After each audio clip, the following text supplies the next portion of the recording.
This week on Dig Me Out.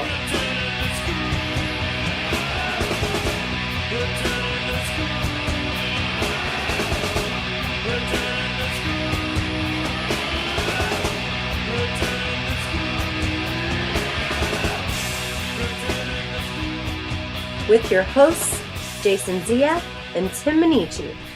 Jay, this week we are back with another one of our listener suggestion polls. This is where our listeners make suggestions to our website, and we try to figure out, well, not we, our patrons try to figure out from a list of 8 albums which one they're going to vote for and which one's going to be our review for a particular month. And for this month, Jay, which was November, there were some good options. And I really was not sure what was going to win based on the comments. Yeah, this one seemed wide open. Yeah. There was no front runner coming into this. Well, and here's the thing. There was a front runner at the end because this one ran away with it in a way that not many of our polls have actually have done in the past. And that was Fugazi's In on the Kill Taker. Jay, who was the suggestor of Fugazi's In on the Kill Taker? Colin O'Hara. Colin, when you suggested it, you wrote I'm on the Kill Taker. Just saying, you had a typo. And we posted that typo. Yeah. Because we don't have an edit button. Nope. So this whole operation's automated, So here's what it was up against. A lot of people were talking about Muzzle's album Actual Size. That came in second place with 7 votes. Mm-hmm. And then The Fall's Code Selfish. We almost had a second Fall album this year, Jay. That was number 6. That had 6 votes. So that was pretty close. And then I don't know how we would have handled that. I don't know. That's a lot of Marquis Smith for 1 year. For 1 year. For one half of a year. It's only a couple months ago that we did that one. Yep. We also had Bivouac's Tuber with 4 votes. Dylan Fence, Outside In Adorable. We had, and then the band Adorable Against Perfection. Is that a typo again as well? Outside In Adorable? I'm not sure. There seems like there's a lot of adorable in this poll. Did I get it wrong in the poll? I don't know. No. I think it maybe just, I don't know. I'll have to look that up. But and then 2 for last place, The Faith Healer's Imaginary Friend and Steve Salas Alternative. But the winner, which a lot of people predicted was going to be the winner, which it was Fugazi. Not going to lie. A lot of people in the comments over at patreon.com/digmeout, they were like, it's got to be Fugazi. You guys have to talk about Fugazi. They're a key part of the 90s. Why haven't you talked about them before? You're awful. Well, they didn't say we're awful. But yes, we get it. This is a key band to the 1990s, and we had to bring them up at some point. But we waited for you to tell us when to do so, and now you have. So there you go. Here's the deal. People commented. We're going to read those comments. That's how it works here. Let's go through them. Key Story said, going with Dylan Fence, an underrated power poppy band that seemed to be going nowhere when North Carolina was forecasted to be the next it scene after Seattle until it wasn't. To be fair, every scene was the next Seattle for 5 minutes. Or at least the record industry was hoping. Right. For another gold mine. They were searching, they were sending out search parties looking for more than one band in a city to be declared the next Seattle. So Johnny Hooper said, this is tough for me as a longtime Fall fan. I would normally jump at the chance at hearing any kind of in-depth chat about them, but I'm going with Fugazi. In on the Kill Taker feels like such an important album of its time. You can hear Fugazi reaching for something more and succeeding at doing it. Question is, would it have felt that way if they finished it with Albini behind the board? We'll get into what that means in a moment. Scott Witt says, Salas was a bit more funk than your average shrapnel guy, but he was still average. There are too many bad albums of rock guys going alt that it scares me away. Fugazi is awesome, and I love that album. However, I choose The Fall. I always like them and don't remember that album. Interesting. I think we should also, if people didn't catch it, the Stevie Salas album was apparently suggested by Dave Abruzzese from Pearl Jam. So Right, who played drums, I guess, on that record. Right. So Which sorry, I'm kind Dave. of curious. I've never heard that record. I'm kind of curious to hear what it's about. Yes. Scott Holgram said, "I'm never happy with C's suggestions. How does one submit to this poll?" And you gave him the link, so there you go. Yeah. Whitney Beeler says, "Muzzle's actual size is another slice of catchy pop rock that no one paid any attention to. I can't recall how I stumbled into it, but it's always been one of those albums I keep coming back to. It's not such an amazing 5-star kind of record, but it's got a lot of ear candy on it, and I like sweets." Nice. Complicated and Ditch Your Love are a great 1-2 punch to kick things off with. The latter might be on my top 100 songs ever if I had a list like that. And there's more there. There's a long comments. We won't get into all of it. I've never heard Muzzle. Based on the album cover, though, I never would have guessed it was poppy. I don't know. It looked kind of like serious and dark. Terrible local band using some Arial font, black and white picture. That's not a good cover. I'm not sure what's going on there. A little grim looking. Yeah. But our friend Gavin Reed said this has to be Fugazi. Perfect fit for the pod. An all-time top 10 album for me. Whoa. It's a lot of pressure. Ian Wobble said, "Can we get 2 fall reviews in 2018? I hope so." No, we can't, Ian. No. No, close, sorry. But no. And then finally, Steven Ruzinski said this might be the first time that Facebook comments were reflective of the actual votes. And while I am super excited for the discussion on Fugazi, I do think everyone should seek out Actual Size by Muzzle, particularly if you're fond of power pop. It's a fantastic album, and it's on Spotify, so give it a go. Hell, maybe you guys even do another runner-up review with this one, eh? Maybe, but we don't have enough time because this is the second to last episode of 2018. Next week is our roundup of the year, and then we're into 2019, and we hit the memory erase button. Everything goes away, and we start over fresh in 2019. But one of the patrons could pick that album. It seems to be on a lot of radars, and Steven, we've never heard it. You seem to like this album, Steven. I'm just saying. You've got a review coming up next year. Or someone else, Whitney Beeler. Just saying. So, patreon.com/dig me out. That's where you go to vote in polls such as this. It's where you go to be eligible for giveaways like we just did in our last episode. Congratulations to the winner of our Studio Navoa inner ear phones. Monitors. And also where we will post bonus content again sometime soon. We've just been super busy and we haven't had any additional things to say. Is what it came down to. Everything we've said on the show, which is free.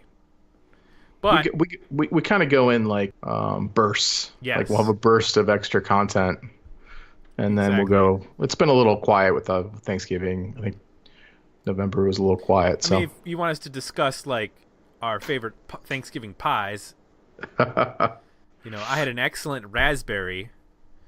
We do have to maybe get into episode 2 of the 80s. Yes. The exclusive 80s podcast on the Patreon. So we'll get to that soon. So Jay was mentioned in the comments about this record. I'm not going to go into the entire history of Fugazi. People know that it's made up of Ian MacKaye, Guy Picciotto, Joe Lally, and Brendan Canty. That's the lineup. Everybody is pretty well known of this band. This album is their third. It came out in June of 1993. It was produced by Ted Nicely, who is of the Inner Ear Studios in Arlington, Virginia, the famous Inner Ear Studios. Originally, they had recorded with Steve Albini in Chicago. They were going to do an EP, and they ended up recording a whole album, but they were unhappy with how it turned out, and they ended up going back to Inner Ear Studio to record. I guess those original recordings are bootlegged now. You can find them online. That's the only time that I'm aware of. I have to do. I believe everything that they recorded was at Inner Ear, as mentioned. And this came out on Discord, as all Fugazi releases did, that was their label. Interesting note is that in September of '93, They were playing.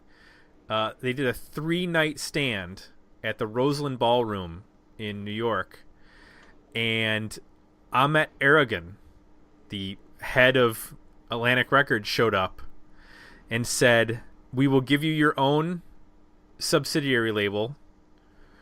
We will give you $10 million, and you can do whatever you want." And they declined. And then Fugazi or Lollapalooza approached them and said, "Would you like to headline?" And they said, "No." We would hate that. So, remember, this was a band that was very focused on inexpensive shows, on touring in a van, on keeping the price of their CDs and vinyl to a minimum. So there's an ethos that goes along with Fugazi that you have to sort of separate if you were just going to talk about the music, because that sometimes can bleed into what people ascribe to what Fugazi is. And it can get a little difficult because there's personalities involved and whatnot. So True. I didn't get into Fugazi until probably after they were done. This is not something I was listening to actively when they were a band. Have you been into Fugazi at all? I'm sort of with you. I came to them more from the bands they influenced or that were contemporaries, and then felt like I was obligated to go spend some time with them. So I remember The Argument, which came out in 2001, and I remember Red Medicine, which was in a lot of like used bins. Right. So I actually own, I think, both of those CDs. So I just remember like trying to spend time with it, trying to get into the band. In all honesty, it never really connected. I don't know that I didn't get it. It just, I don't know. I think I was more into or understanding the bands that they influenced rather than the source itself. Gotcha. I can say that, I was listening to like Jawbox or, some of the other bands of that sound, but I wasn't really listening to Fugazi. And then I don't know what, but something clicked with me. And I got 13 songs, and I've had that forever. But the rest of the records I've been in and out. I haven't like fully dedicated my time to them. Yep. So let's check out this record. Let's talk about 1993's In on the Kill Taker by Fugazi. Tell me one thing you liked about this record, Jay. I like the bass. I like the bass approach to this record. So the bass is super important to this band, it seems, in that it just doesn't create a foundation. Sometimes there's like hooks in the bass parts, and sonically it does create this bass where the guitars can kind of do anything, which is cool. So it allows the guitars to kind of soar at times, do things that are dissonant or angular, and sometimes they lock up in different ways, and it gets really big. So I've always liked, when I've revisited the band, I've always liked the rhythm section. I think the drums are really strong as well, and that's really what I gravitated to as I listened to the record and revisited it. Not that I don't appreciate the guitars, because I do a lot, but I just kept coming back to what I was liking about the guitar part. I couldn't help but, or even the vocals sometimes, I couldn't help but quickly realize that it was able to do what it was doing because the bass was so well thought out and so integral to what was going on. So from that aspect, I really liked it. There's some great dynamics across the board, just within the band, also how they use the vocals. They'll do like, double vocals up to create like a bigger sound. They got, I guess, 2 different people singing, so you get a couple different voices throughout the record. And then just sonically, it can be sometimes, it can get pretty huge. They cover a lot of sonic, space within songs. You can get some guitar parts that are, ear-piercingly high, and you've always got this great foundation of the bass. So it's not like some bands in this genre can get a little too punky and almost lo-fi, and I think they're able to really sound big and full and do a lot. There's a lot of musicianship here as well, so they can do quite a bit without losing that raw energy. there's definitely an energy through this whole record. It sounds very live. It doesn't sound overly rehearsed or Right. manufactured at all. It still has a lot of sounds that or would be similar to probably what you would hear there in their practice space. It sounds very immediate. So yeah, there's quite a bit here for me to like.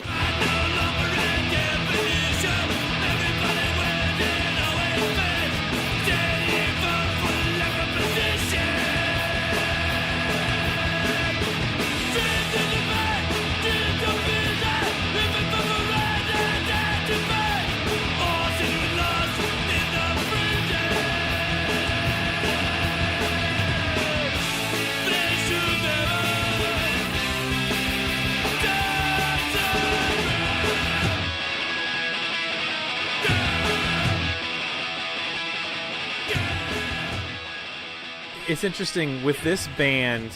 They have such a lineage with Guy Picciotto coming from Rites of Spring, which is a legendary DC punk hardcore band, and then you've got Ian MacKaye, or Mackay, however you pronounce the name.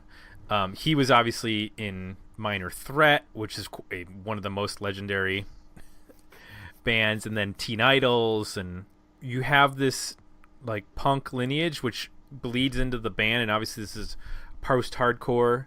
You hear it on songs like Public Witness Program. It has this punk energy, and there's almost like a gang vocal, the way the vocals are done, but they really transcend. Like, it's hard to pin down. I mean, post-hardcore is like the sort of generic term, but they're playing in such a big space, which is weird to say because of how this is produced in such a non-commercial way. And I'm not saying like it's abrasive. It's just it doesn't have a ton of reverb, and it's very immediate sounding. But like you get like Facet Squared, which has this very long and sort of quiet intro. I hadn't listened to the record in a while, and I put it on. I was like, "What's going? Is there something wrong?" Like, at the beginning, like, why is this taking so long to kick in? And then you dig that intro. Yeah. I wish it was a bigger part of the song. And then you have like the instrumental Sweet and Low, and 23 Beats Off has a long instrumental part, and it's just they're covering so much ground. And I think when I was listening to this, what clicked for me was that they'll go off and they'll do some really dissonant guitar stuff, and the interplay between MacKaye and Picciotto, pretty interesting. Guy Picciotto is known for playing a Rickenbacker, which produces a pretty unusual sound for a post-hardcore band.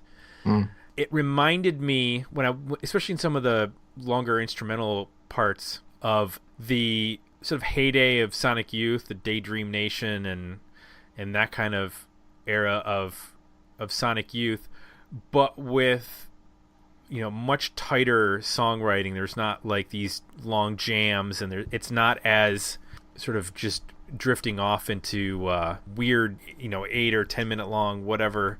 These are much more concise, but they're able to take like this really, I don't know how to put it, but they're able to take that style of Sonic Youth and wrap it in this post-hardcore sound of what was their previous bands, and then come up. Obviously this is the third record, so they're pretty confident as a band together. But it's just throughout the record, I was just sort of amazed at like how it doesn't sound like this is 1993, so some of the bands we're talking about as contemporaries hadn't even really like formed their sound yet. I mean, this is pretty. We talked about like Jawbox, but Jawbox hadn't made For Your Own Social Sweetheart or the self-titled record yet. They were still finding their sound, and they were still pretty loud. And whereas Fugazi is already on their third record, and they've already made Waiting Room, which is their sort of key song for most people. And I noticed in the evolution,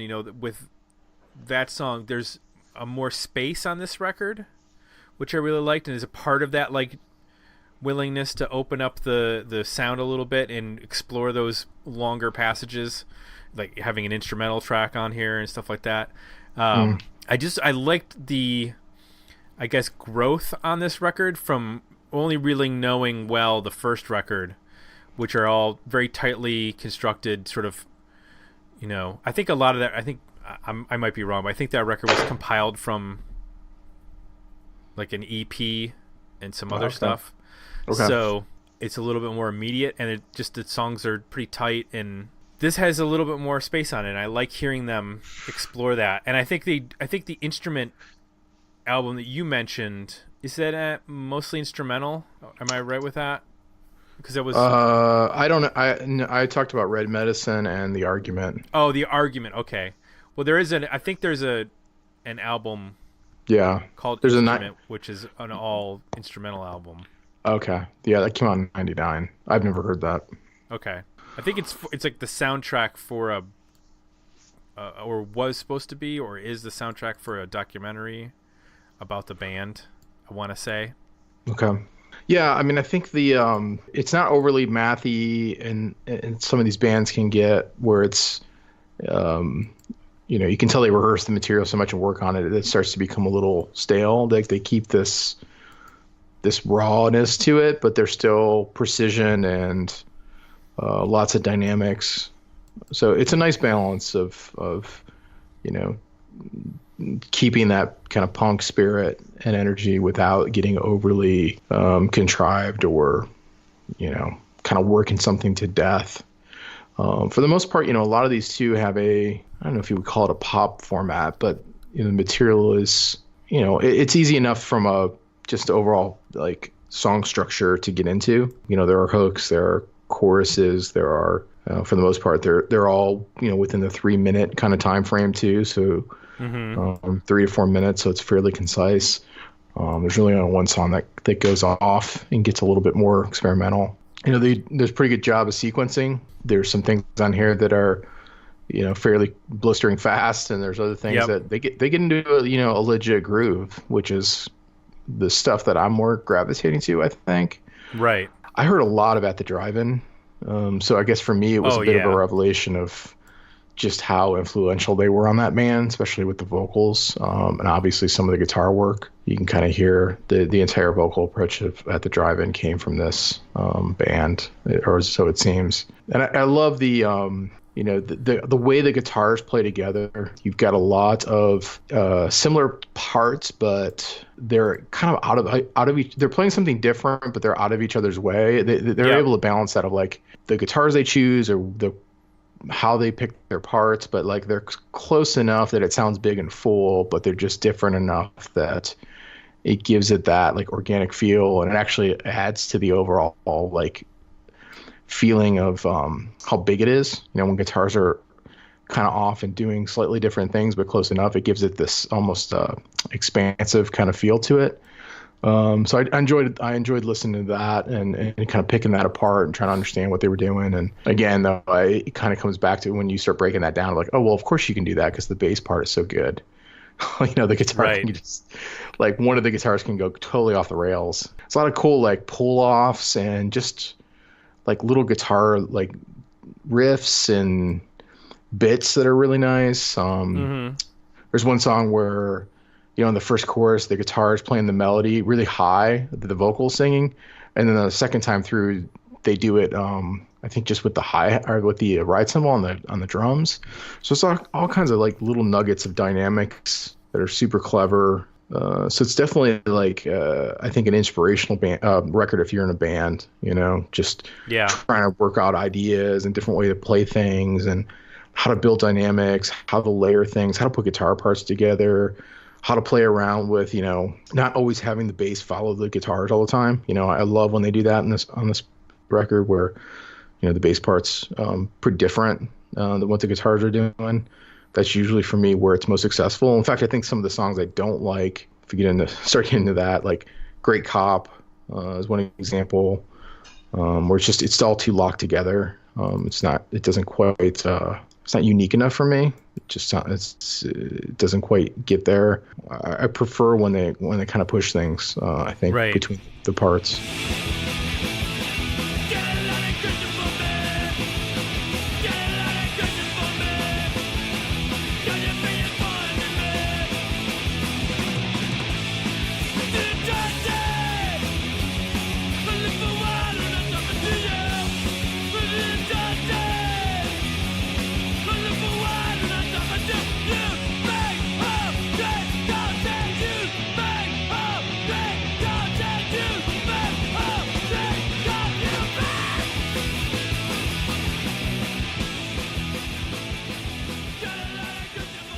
Yeah, I can hear that. I understand what you're saying.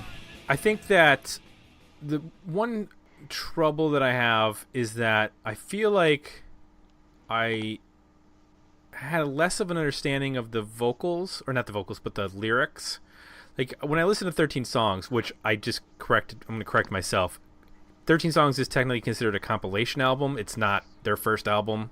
So it's 2 EPs that they recorded, and then Steady Diet of Nothing. Or, sorry, Repeater is the first, I guess, album, which came out in 1990. And the Steady Diet of Nothing is 91. So when I listened to 13 Songs, I would listen to Ian MacKaye or on Suggestion or Guy Picciotto on Give Me the Cure, and I have a very clear understanding of what they're singing about, and I got really confused like what some of these songs are about. I don't know what Walken Syndrome's about. I know it's about Christopher Walken. I'm not sure why, or like what the lyrics are all about, or Facet Squared. I mean, there's talk of like flags and stuff like that, but I'm like, I had a really hard time figuring out what was going on as far as like what the songs were. I think it's a little bit more abstract than I was anticipating revisiting it. Yeah. Or Smallpox Champion. I was like, I know this is probably some sort of commentary on healthcare or something, because this was a political band. And then I tweeted, I got to the end of the song. There's the end of the song, and it sounded like he was saying "Chopped Champion." And all I could think of was the Food Network, and I just I had a hard time like locking in on like what they're singing about. So that sort of it didn't diminish the songs in that they weren't as immediate in my understanding in the way that the earlier stuff is. And I know the band became a little bit more as time went on. They were less blunt in their lyrical approach, but that was the only thing that left me. It was a little bit distant, and I couldn't quite lock into the songs in that sense. Yeah, the lyrics are, a bit abstract. But for me, I'm not usually over critical of lyrics. I will say that they do manage some pretty hooky little bits here and there. Yeah. The Smallpox Champion is a good example. I like the chorus, "What is good for the future." That part, the Cha-Cha Champion part at the end is pretty good. They do a good job of creating these, shouty, with limited vocal abilities. They do a good job of using different instruments and the way they combine things together, and then just how they come with little lines here and there to make the vocals fairly hooky when they need to be, where they want them to be. I think one of the things that I was a little bit thrown on the record is just sonically it's a little inconsistent. So I didn't know the full history of the producing background, but I had seen that Steve Openy was involved or had been involved in some way. So I was a little thrown by a song like "Rend It" or any of the songs where it gets just louder. It gets awfully muddy, which is weird because there's probably half the record or more. I think it sounds great. It's all fine. It's just there seems to be maybe something wrong with the mastering, I would say, or something not quite. They could be better. Where as the band gets super loud, it just gets real muffled, and kind of starts to sound crushed. Yeah. So that was one in particular because it's got such a wide dynamic between the loud, heaviness of the beginning and end of the song, and then there's just a vocal almost by itself. So there's such a dynamic range, you end up with a weird compression going on. And I don't care what you use, just don't ask me to choose. I forced the fear to allow you. That's not so easy to do.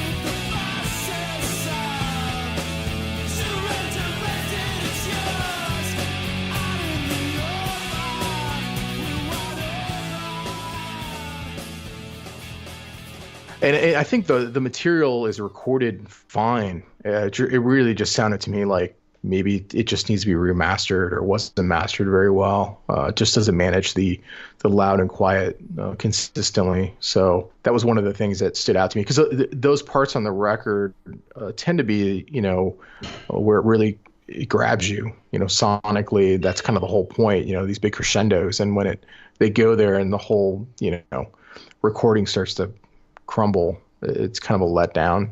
I'm wondering if this has ever been remastered, or if it would ever be remastered. It probably would benefit quite a bit. I don't know. I know that they kept putting everything out on vinyl. Mm-hmm. All the Discord releases and all the Fugazi releases. So I wonder if it might be a matter of what it was mastered for. If they mastered this for vinyl, it's going to have a different sound on CD. Yeah, true. So that, and they're smart enough. They probably knew what they were doing, and maybe that's just how it ended up, sounding on CD, and they were fine with it. But yeah, I agree with you. There's some weird, or I guess not weird, but just less than stellar sounds at certain points. And I think it really just stands out because the music and the sonically what was captured calls for a really good presentation. Right. Some music can kind of get away with like a lo-fi or compressed sound. This is, I think, in those moments, really needing to, expand, and it doesn't. It actually kind of gets crushed and muddy, and it just kind of it's counter to the. It's working against some of these songs, I think. It's not major. It was just enough to start to notice it, and then once I noticed things like that, you notice it more and more, and it becomes distracting. I just want to go back to one point you made that was in your positive comments. Yep. Joe Lally, the bass player, is so important, not just to this record, but just Fugazi in general. I mean, like I said, their most well-known song is Waiting Room, and it's built around a bass riff that is iconic at this point. Mm-hmm. And he does so much cool stuff. I mean, even like the bass sound in Instrument, which is a slow sort of plodding song, but it's got like this, I don't know what to call it. I don't know what he's doing exactly. If he's like, it's in the verse parts, but it sounds like he's either playing chords, but it's not just a single note, but it's, you know what I mean? Like it's a thicker sound, and it's got a weird, almost dissonant within just the bass part that I don't quite know what he's doing. I had in my notes that I thought he was playing chords. Okay. On bass, because it cuts out and it's just bass, and it's very full sounding. That's the only thing I can think. Either that or some kind of octave effect. But yeah, there's definitely more than one note being played there somehow. Yeah, and I don't think he or the band used that many effects. So I'm guessing that's just him, however he's playing the part. Fugazi was not a band that, in 1993 was on any radio station. This was completely an underground band in every respect. I think did they have any videos on like 120 Minutes? I don't think so. If they did, they were like maybe live. Before, I don't remember. I don't recall any videos. Yeah, it's a good question. My only story with Fugazi was when I was in college. Must have been like 94, 95. Must have been a later album. I worked for a car rental company for budget rent-a-cars, and we drove out, like we all hopped into like one car to go pick up cars at another location and then move them. And we were like hanging out, and some dude like came up to the window of the car and was like, I think somebody had like a Fugazi cassette and was playing it, and he started yelling, "Ian MacKaye is the devil! Ian MacKaye is it?" And we were like, "What?" Like I didn't even know what it was. I just was like, "Oh, what's this weird alternative music?" Yeah. And then this weirdo shows up and he's screaming about Ian MacKaye, and I had no idea who Ian MacKaye was. Yeah. That's my only exposure, basically in the 1990s to Fugazi. Yeah, I mean, I have to say that I almost felt like pressure to like this band or get into them just because of all the other stuff around them. And not that I don't know whether I agree or disagree with any of their politics or any of their ethos, but there was just a bit of a, like, I don't know. I tend to not like things that other people like in that way. So I just had a little bit of I was repelled by them a little bit, just in general, just because there was such an assumption of like, oh, you have to know this band, you have to listen to this band, and it's a very important band, Jay. Right? And I was like, yeah, oh, maybe it's not. Maybe I don't need to listen to this band. So I have to say, I probably, that was one of the reasons why I was a little slow to them, getting into them. Yeah, me too. And I don't know that I would have got it at the time. I think I get it now. I enjoy it now. I don't know that I would have fully enjoyed it at the time. I just wasn't there. So for this record, worthy album, better EP, or decent single? It's a worthy album. I mean, there's only a couple songs in here I thought were either forgettable or I didn't love 23 Beats Off. There's some noisy sections in a song or two as well that I didn't love. But for the most part, it's concise. It's well put together. It's sequenced well. I think it did do a good job of playing with tempos and keeping you interested throughout the record. I don't have the typical, spot in the record where it gets, 3-4 songs or 5 songs sometimes where it's dry, like not a whole lot I'm highlighting or liking. It was pretty consistent across the board. So right. I think it's a worthy album. Yeah, I agree with you. I will say, one thing that Fugazi was good at was keeping their albums pretty tight, from what I remember. Mm-hmm. They're all, none of them stay longer than they should. Mm-hmm. They're all in the 40-minute range, from what I recall. I think that's partly due to the fact that they were still pressing them to vinyl, so they were keeping conscious of. Sure. You can't do 70 minutes, and this is not a band that's going to do a double record. That probably kept them in check more than anything. Yeah, this is definitely a worthy record. Yeah, I agree with you. Some of the noisier parts are a little abrasive for me, but I just love listening to them as musicians play together, and I do really like the contrast between Ian MacKay's sort of shouty, more punk hardcore approach, and then it's weird that Guy Picciotto, or I probably totally I'm probably messing up his name, but his approach is much more in tune with like I guess a more rock vocal. He's just got this like sneer. Which one has the deep voice? That's Ian MacKay. Okay. Yeah, I like the other voice better. I like the less deep voice better. Yeah. Yeah, I think there's more. There's more personality. Yeah. Yep. Which on certain songs that works better. Yep. But like, it tends to do more of the doubling and like just dynamic overall. Yeah, but I think Ian's vocal works on like a song like Instrument. It works on that type of song. So it's nice that they had 2 vocalists to be able to pull that off, which it's hard. I mean, there are not a lot of bands that are successful with 2 full-time lead singers. There are some that do it, and the second guy doesn't really sing any of the hits, like the Goo Goo Dolls, for example. All the hits are Johnny Goose, not Robbie Goose. This is pretty evenly split between the 2 of them. I think it's almost a dead split except for that instrumental. So wait, then it can't be a split, because then it's 12 songs minus instrumental. It's 11 songs, so it's got to be like 5 and 6 or 6 and 5, one or the other. So yeah, worthy record. I need to spend more time with just the whole catalog, because I don't know it as well as I should, and I always like listening to it. I just haven't spent as much time as I would like to. Well, it's funny. There's this record, and there's another one in our next poll where it's, well, I wouldn't say this almost forgotten, but I wasn't familiar with this. I'm not familiar with the other record we're considering reviewing. Like, yep. Don't assume that just because a small subset of alternative fans are super passionate about a band. In the grand scheme of things, this is pretty forgotten. It is. That's true. Yeah. You kind of have to look beyond our, circle. Right. It might be huge to us. The wild world of music. Yeah, exactly. So I don't think Rolling Stone did a whole lot of writing on Fugazi, and I think this was the first record of theirs that they actually reviewed. Do they? And Jan's pretty much writing the history of rock and roll. So Yeah, there you go. It's up to him.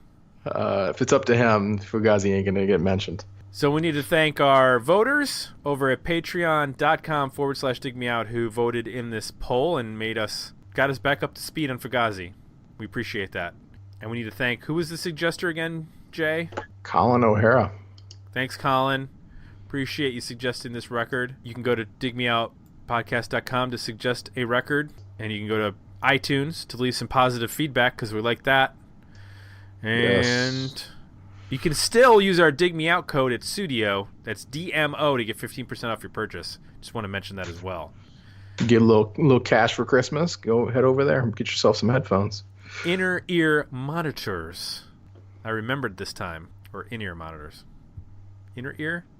No, they're not. It's not your inner ear. It's just your in-ear. Just in-ear monitors. Okay. Jesus. They're not boring into your ear. No. Like in Star Trek 2. They're not fracking Okay. your head. Gotcha. Thank God. All right. For Jay, I'm Tim. We're out. We'll be back next week with another episode of Dig Me Out. Thanks for listening. To support the podcast, visit www.patreon.com/digmeout and become a monthly subscriber at www.digmeoutpodcast.com, where you can find links to our Facebook, Twitter, and Instagram pages, as well as our merchandise store at Zazzle.com.